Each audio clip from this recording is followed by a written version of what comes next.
नमस्कार दोस्तों मैं अभिषेक प्रजापति स्वागत करता हूं आप सभी का हमारे यूट्यूब चैनल पर। दोस्तों आज से हम क्लास 10th साइंस की सीरीज स्टार्ट कर रहे हैं जिसमें फिजिक्स, केमिस्ट्री, बायोलॉजी सभी के लेक्चर्स कंप्लीट होंगे और चैप्टर वाइज कंप्लीट होंगे। तो दोस्तों आज जो हमने लेक्चर लिया है वो ये है केमिस्ट्री का, जो कि फर्स्ट लेक्चर है जो कि फर्स्ट चैप्टर पे है केमिस्ट्री के, केमिकल रिएक्शन एंड इक्वेशन। तो सबसे पहला इसमें टॉपिक आता है केमिकल रिएक्शन या what is a chemical reaction. अब एक केमिकल रिएक्शन क्या होती है दोस्तों? A chemical reaction is a reaction in which substances और कंपाउंड्स अंडरगो क्या जाएंगे। एक केमिकल रिएक्शन के अंदर क्या होगा, सब्सटेंसेस या कहूं कंपाउंड्स क्या होंगे, एक केमिकल चेंज के अंदर जाएंगे जिसमें क्या या कहूं जो सब्सटेंसेस और कंपाउंड होंगे वो रिएक्ट होंगे केमिकल रिएक्शन के दौरान और प्रोड्यूस क्या करेंगे, एक या एक से ज्यादा सब्सटेंसेस क्या करेंगे, प्रोड्यूस करेंगे। इसकी एक और डेफिनेशन है वो है जिसमें रिएक्टेंट क्या करेंगे, रिएक्ट करेंगे टू फॉर्म न्यू सब्सटेंस, क्या फॉर्म करने के लिए, एक नया सब्सटेंस बनाने के लिए। जैसे कि क्या है, और जो नया सब्सटेंस बनेगा ना वो एक एंटायरली डिफरेंट प्रॉपर्टीज के साथ में बनेगा। जैसे कि मान लीजिए हमने एग्जांपल लिया H2 और O2 का। H2 होता है हमारा हाइड्रोजन और O2 होता है हमारा ऑक्सीजन। ठीक हो गया। अब हमने जो हाइड्रोजन लिया, जो H2 लिया वो हमने लिया गैसियस फॉर्म में, और जो ऑक्सीजन लिया वो भी हमने लिया गैसियस फॉर्म में। जब हमने इन दोनों का रिएक्शन कराया तब हमको मिला H2O जो कि मिला वाटर। अब ये जो वाटर मिला वो हमको लिक्विड फॉर्म में मिला। किस फॉर्म में मिला? लिक्विड फॉर्म में मिला। अब क्या होता है, जो हाइड्रोजन और ऑक्सीजन होता है रिएक्ट कराते हैं वो कहलाता है H2O। क्या कहलाता है, रिएक्शन होती है तो कहलाता है वो H2O। H2O क्या होता है? वाटर। क्या होता है? वाटर। अब यहाँ पे हमको देखने को मिला क्या, डिफरेंटली एंटायरली डिफरेंट प्रॉपर्टी क्या देखने को मिली कि H2 जो है वो है गैसियस फॉर्म में और O2 जो है वो है हमारा गैसियस फॉर्म में, दोनों हमारे गैसियस फॉर्म में। अब इन दोनों का जब रिएक्शन हुआ वो रिएक्शन हुआ, जो फॉर्म हुआ वो हुआ वाटर। क्या फॉर्म हुआ? वाटर, जो कि हमको मिला किस फॉर्म में? लिक्विड फॉर्म में मिला। अब नेक्स्ट आता है हमारा characteristics of a chemical reaction. क्या आता है? Characteristics of a chemical reaction. दोस्तों जब भी हम क्या करेंगे, एक केमिकल रिएक्शन कराएंगे तो ये कुछ कैरेक्टरिस्टिक्स हैं जो हमको कॉमन देखने को मिलेंगी, ये देखने को मिलती है, जो कि है सबसे पहली है चेंज इन स्टेट। क्या है? Change in state. देखो जब भी क्या होगा, दो कंपाउंड्स है या दो सब्सटेंसेस हैं उनका रिएक्शन हो रहा है। क्या हो रहा है? रिएक्शन हो रहा है। तो क्या हो रही है, उसकी जो स्टेट है वो पूरी क्या हो जा रही है, चेंज हो जा रही है। जैसे कि क्या है, H2 जो है वो हमको मिला किस फॉर्म में? गैसियस फॉर्म में ले लिया हमने। जैसे कि H2 क्या है? हाइड्रोजन। और O2 भी हमने लिया किस फॉर्म में? गैसियस फॉर्म में, जो कि है क्या? ऑक्सीजन। क्या है? ऑक्सीजन। जब हमने हाइड्रोजन और ऑक्सीजन का रिएक्शन कराया तब ये जो नई चीज जो मिली वो मिली हमको H2O।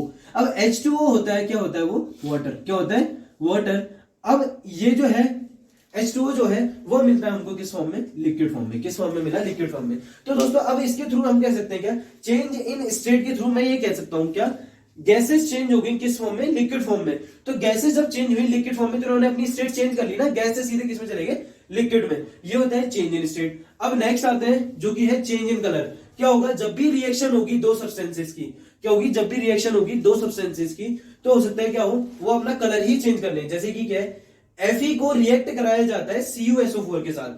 किसके साथ में? जब Fe को रिएक्ट कराया जाता है CuSO4 के साथ तब ये बनाते हैं FeSO4 और Cu बनाते हैं, और क्या बनता है? Cu। अब स्टार्टिंग में जो Fe प्लस CuSO4 जो होता है ये होता है कुछ ब्लू कलर का। किस कलर का होता है? ब्लू कलर का। लेकिन जब रिएक्शन कंप्लीट होने के बाद में जो सब्सटेंस हमको मिलता है वो ब्लू ग्रीन कलर का मिलता है, या मैं कहूं पेल ग्रीन कलर का मिलता है। फिर नेक्स्ट आता है हमारा इवोल्यूशन ऑफ गैस। फिर आता है हमारा नेक्स्ट इवोल्यूशन ऑफ गैस। अब क्या होता है, मान लिया जाए केमिकल रिएक्शन हो रही है तो हो सकता है क्या में निकले उसमें से कुछ गैसेस भी फॉर्मेशन को होने देखने को मिलती हैं। जैसे क्या है, एग्जांपल लिया हमने Zn और H2SO4 का। जब हमने Zn को जिंक को रिएक्ट कराया किसके साथ में? H2SO4 के साथ, तब इसने फॉर्म किया क्या? H2 और ZnSO4। अब यहां पर क्या है, जो हाइड्रोजन अलग हुआ इससे क्या हुआ, Zn ने रिप्लेस कर दिया किसको? H2 को। अब H2 जो रिप्लेस हुआ तो ये चेंज हो गया किसमें? गैसियस फॉर्म में। किस फॉर्म में चेंज हो गया? गैसियस फॉर्म में। अब ये जो अब इस पूरी रिएक्शन के दौरान हमको देखने को मिला H2 किसमें चेंज हो जा रहा है, गैसियस फॉर्म में चेंज हो जा रहा है। फिर आता है नेक्स्ट हमारा चेंज इन टेम्परेचर। क्या आता है, चेंज इन टेम्परेचर। हो सकता है केमिकल रिएक्शन के दौरान हम दो केमिकल्स लें या मैं कहूं दो सब्सटेंसेस लें, स्टार्टिंग में देखा जाए तो हो सकता है वो कोल्ड हो या नॉर्मल टेम्परेचर के हो, लेकिन रिएक्शन के बाद क्या हो जाए, वो हीट अप हो जाए, गर्म हो जाए, और कई बार रिएक्शन को देखने को भी मिलता है। जैसे कि क्या होता है, जब हम CaO और H2O को रिएक्ट कराते हैं, जब किसको, CaO और H2O को रिएक्ट कराते हैं, तब ये फॉर्म करता है CaOH का होल ट्वाइस। क्या फॉर्म करता है, OH का होल ट्वाइस। इस रिएक्शन के दौरान हमको क्या मिलता है, देखने को मिलता है कि ये सारा चेंज किसमें हो गया है, हीट हो जाती है, थोड़ा गर्म हो जाता है वो। उसके बाद में लास्ट आता है इसका क्या, फॉर्मेशन ऑफ प्रेसिपिटेट। क्या आता है, फॉर्मेशन ऑफ प्रेसिपिटेट। दोस्तों क्या होता है फॉर्मेशन ऑफ प्रेसिपिटेट में, क्या होगा, मान लिया जाए दो केमिकल्स या कहूं या दो सब्सटेंसेस ले लिया हमने, क्या ले लिए, दो सब्सटेंसेस ले लिए। जब उन दोनों का रिएक्शन हो रहा है, जब उन दोनों का रिएक्शन हो रहा है, मान लो रिएक्शन के दौरान क्या हुआ, ये चीज दोनों का रिएक्शन हुआ, रिएक्शन में क्या मिला हमको, ऊपर तो लिक्विड देखने को मिल रहा है, लेकिन नीचे पे जो सब्सटेंस सॉलिड फॉर्म में या कहूं थोड़ा डार्क नेचर का देखने को मिल रहा है, हार्ड नेचर का, वो क्या है, प्रेसिपिटेट कहलाता है। क्या कहलाता है, प्रेसिपिटेट कहलाता है। जैसे कि CuSO4 कॉपर सल्फेट जब रिएक्ट होता है किसके साथ, 2NaOH या सोडियम हाइड्रोक्साइड के साथ, किसके साथ, सोडियम हाइड्रोक्साइड के साथ, तब ये फॉर्म करता है Na2SO4। क्या फॉर्म करता है, Na2SO4। अब Na2SO4 क्या होता है, ये होता है सोडियम सल्फेट। क्या होता है, सोडियम सल्फेट। अब जब सोडियम सल्फेट और क्या फॉर्म होता है, कॉपर हाइड्रोक्साइड, इसमें जो हमको प्रेसिपिटेट देखने को मिलता है वो ब्लू कलर का देखने को मिलता है। कौन से कलर का, ब्लू कलर का। तो दोस्तों अब नेक्स्ट टॉपिक देखेंगे जो है balancing of a chemical equation.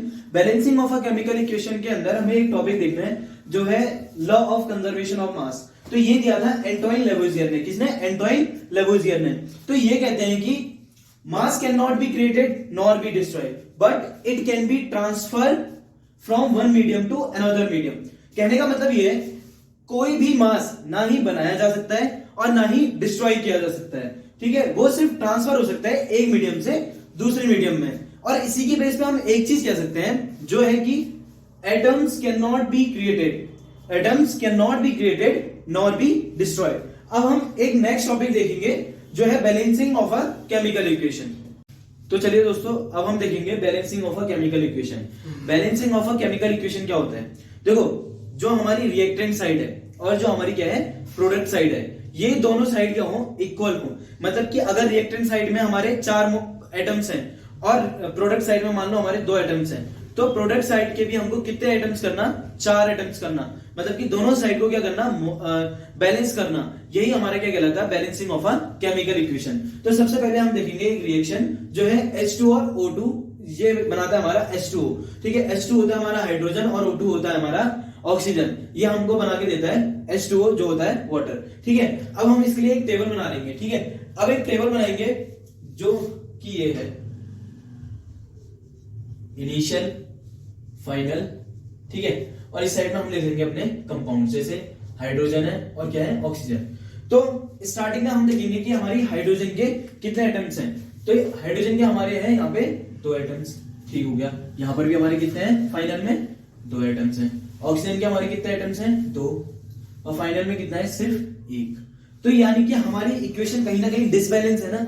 तो मैंने क्या कहा था कि रिएक्टेंट साइड भी और प्रोडक्ट साइड दोनों को क्या करना, इक्वल करना ही हमारा balancing of a chemical equation कहलाता है। तो हमें इस इक्वेशन को बैलेंस करना होगा। अब बैलेंस कैसे करेंगे ये देखते हैं। तो देखो हाइड्रोजन और हाइड्रोजन तो बैलेंस है, तो ऑक्सीजन को बैलेंस करने के लिए मेरे को क्या करना पड़ेगा, यहाँ पे 2 लिख दिया, ठीक हो गया। अब मेरे हाइड्रोजन के यहाँ पे कितने हो जा रहे हैं, 4 एटम्स जा रहे हैं, और ऑक्सीजन के कितने हो जा रहे हैं, 2। ऑक्सीजन तो चलो मेरी क्या होगी, बैलेंस होगी, लेकिन मेरी क्या होगी, फाइनल स्टेज में जाके मेरी हाइड्रोजन क्या हो जाती है, हाइड्रोजन क्या हो जाती है, मेरी डिसबैलेंस हो जाती है।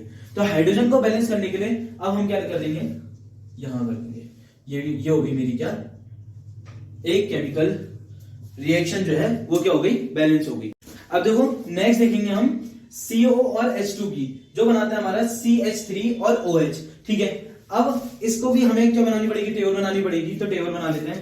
स्टार्टिंग में इनिशियल लिख लिया और यहां पे लिख लिया फाइनल, ठीक हो गया। यहां पे हमने कंपाउंड लिख लिए, C है हमारा कार्बन, और O ऑक्सीजन और हाइड्रोजन, ठीक है। इसके अलावा तो हमारा है कुछ नहीं, कि मतलब केमिकल रिएक्शन क्या कोई और कंपाउंड नहीं है, ठीक हो गया। अब हमारे कार्बन कितने हमारे स्टार्टिंग इनिशियल में, एक है, ठीक हो गया। ऑक्सीजन कितनी है इनिशियल में, एक है। हाइड्रोजन हमारी कितनी है इनिशियल में, दो है, ठीक हो गया। अब इसको इक्वल करने के लिए क्या करना पड़ेगा अब हमें, अब प्रोडक्ट साइड में देखते हैं कितनी है हमारी, सी हमारा एक है, हाइड्रोजन अब कितनी हमारी, चार है, ठीक हो गया। अब ऑक्सीजन कितनी हमारी, एक है, ठीक हो गया। हमारी सी इक्वल है, ओ भी हमारा इक्वल है, लेकिन हाइड्रोजन क्या है हमारी, डिसबैलेंस है। हाइड्रोजन यहाँ पे डिसबैलेंस है, कैसे, इनिशियल में तो क्या है, हाइड्रोजन के दो एटम्स हैं, लेकिन फाइनल में जाके उसके कितने एटम्स हो जा रहे हैं, चार। तो हमें इसको बैलेंस करने के लिए क्या करना पड़ेगा, हमें बैलेंस करने के लिए क्या करना पड़ेगा, यहाँ पे हम 2 लिख देते हैं, ठीक हो गया। ये हमारी होगी क्या, बैलेंस, ठीक है। अब यहाँ पे भी मेरे कितने एलिमेंट्स हो गए, वो सॉरी कितने एटम्स हो गए, 4, और फाइनल में भी कितने एटम्स हो गए, 4। अब देखो, अब हम नेक्स्ट लेक्चर में कंप्लीट करेंगे types of a chemical reaction. आज का लेक्चर पूरा यही कंप्लीट होता है, उसके बाद में अब ये लेक्चर्स जो है अल्टरनेटिव डेज पे आते रहेंगे। Thank you for watching us, thank you.